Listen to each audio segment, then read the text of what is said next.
नमस्कार दोस्तों, आज हम बात करते हैं लंपी डिजीज़ के बारे में, जो कि पूरे देश भर में गौवंश के ऊपर आज जो संकट आया हुआ है, तो उसके उपचार की हम बात करेंगे और बीमारी के कारण की भी हम बात करेंगे। तो गौवंश में बहुत ज़्यादा फैली हुई है। इससे गौवंश के सबसे पहले जो शरीर पर मोटे मोटी गांठ हो जाती है, फोड़े हो जाते हैं और फिर उनसे वायरल आता है, बुखार आ जाता है और फिर धीरे धीरे वो अपनी गिरफ्त में ले लेता है और कुछ ही दिनों में गौवंश की मौत हो जाती है। तो उसकी उपचार की हम बात करेंगे। यह गुजरात, राजस्थान, पंजाब में काफ़ी जगह गौवंश को अपनी चपेट में ले रहा है और हज़ारों गायों की मौत भी हो चुकी है और हज़ारों गायें ठीक भी हो चुकी है होने के बाद। तो इसका डटकर मुकाबला करें। यह बहुत ही पुरानी बीमारी है।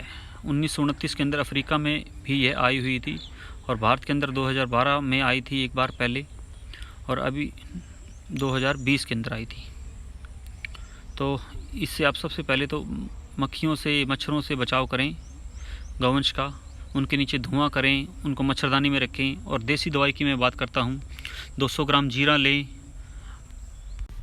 200 ग्राम सनायत पत्ती, 200 ग्राम मलट्ठी और 200 ग्राम मजीठ, 200 ग्राम हल्दी और 200 ग्राम आंवला। इन सब का चूर्ण बना लें। का चूर्ण बना के और उसकी 50-50 ग्राम की पुड़िया बनाएं और वो सुबह शाम गौवंश को दें। गुड़ या दलिए के अंदर आप दे सकते हैं। और इसके अलावा जो गौवंश के नीचे आप मक्खी या मच्छर पैदा न होने दें, उसके नीचे कच्चे की व्यवस्था अगर हो सके तो सबसे बेस्ट है। बालू मिट्टी, जो नेचुरल प्राकृतिक गद्दे जो हैं वो रखें और गीला न होने दें। और लाल दवाई का छिड़काव करें टाइम टाइम पे, तो इससे मक्खी मच्छर नहीं होंगे। और शाम को धुआं करके रखें उनके बीच में। मच्छरदानी लगाएं, पंखे चलाएं, कूलर चलाएं। तो इस तरह की व्यवस्था आप कर सकते हैं। और इस संकट की घड़ी में जो गौवंश को हम इस बहुत ही ख़तरनाक बीमारी से बचा सकते हैं। वैसे तो इस बीमारी का कहते हैं कि कोई भी सही उपचार नहीं, तो इस बीमारी का एक और उपचार हम कर सकते हैं, देसी के बाद विदेशी, जो कि इसकी वैक्सीन आई हुई है, मार्केट में अवेलेबल है। वैसे तो बहुत प्रकार की है, पर गोटपॉक्स काफ़ी इफ़ेक्टिव है। गोटपॉक्स नाम से एक वैक्सीन आती है। तो अगर आपके मेडिकल स्टोर पे आसपास कहीं भी मिल जाए आपको, तो उसकी वैक्सीनेशन करवा दें गौधन को।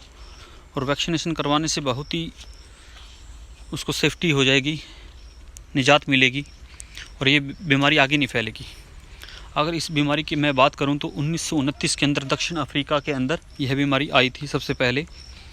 उसके बाद 2012 से यह बीमारी बहुत ज़्यादा तेज़ी से फैली और 2019 के अंदर चीन के अंदर आई, भोपाल के अंदर। और उसके बाद यह बीमारी 2021 के अंदर हमारे भारत के अंदर आई और राजस्थान में फैली। गुजरात में बहुत जगह ये बीमारी फैल चुकी थी बहुत ज़्यादा मात्रा में और हज़ारों गौवंश इसमें मर चुका है। और इसमें मृत्यु दर मैं आपको बता दूं 1 से 5 है। 100 गायों में से करीबन 5 गायें इसमें मरती हैं। तो बहुत ही कम है वैसे तो मृत्यु दर। यह हमारे लिए बहुत ही अच्छी बात है। और अगर गौधन की इम्यूनिटी बढ़ाई जाए, उस पर काम किया जाए, तो यह बीमारी उस पर ज़्यादा प्रभाव नहीं डालती। तो समय रहते उस पर कंट्रोल किया जा सकता है। और हो सके तो मक्खी, मच्छर, इन सब चीज़ों से बचा के रखें, क्योंकि इन्हीं से ही यह बीमारी फैलती है। लाल दवाई का प्रयोग करें, नीचे डालें और नीचे बालू मिट्टी डालें, गीला न होने दें।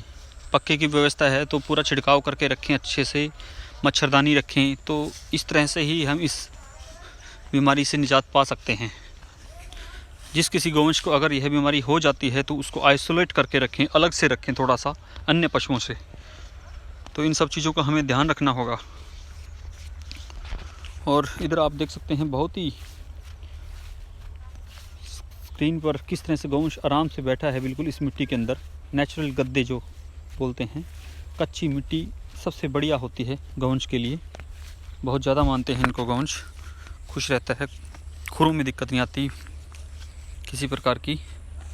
और इधर साहिवाल की बच्ची आप देख सकते हैं, हिफर हैं, 6 महीने की गाभिन।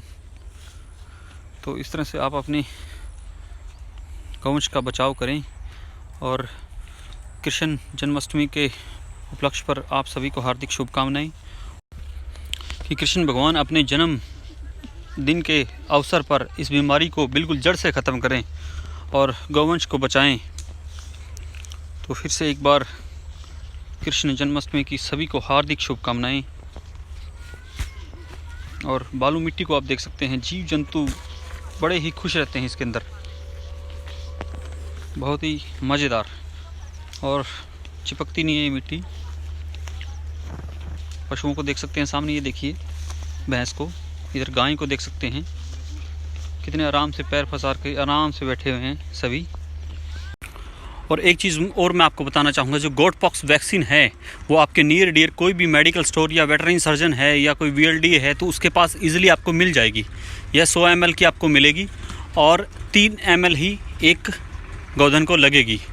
तो आप करीबन 30-33 के आसपास गोधन को यह लगा सकते हैं। 700-800 रुपये इसकी कीमत होगी। और सभी किसान भाई आस पड़ोस के मिल करके इस वैक्सीन को ले करके आ सकते हैं और अपने गौवंश को लगा सकते हैं।